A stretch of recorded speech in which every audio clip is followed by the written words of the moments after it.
Geceler ulduzlara bakanda seni görürəm, adını ürəyimə pıçıldayıram. Aramızda yollar ve uzak şehirler var. Uzakta olsan da yanımdasan her an. Nişanlım, ürəyimin ən gözəl yeri. Səni sevmək mənim ən gözəl taleyim. Gülüşün kalbimde güneş kimi doğar.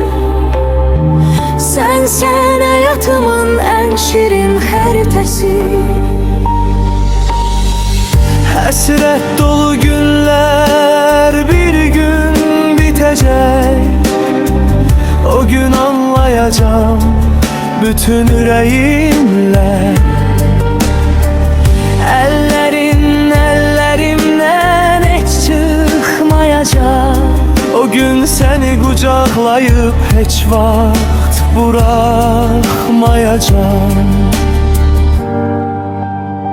Nişanlım, yüreğimin en güzel yeri. Seni sevmek benim en güzel talihim.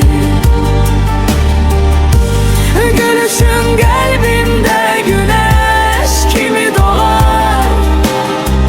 Sen hayatımın en şirin haritası.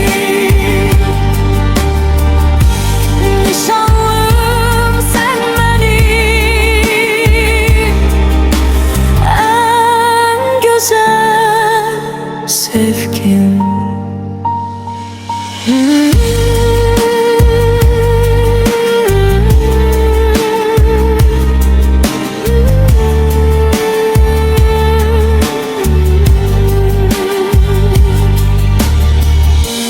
Nişanlım, sen benim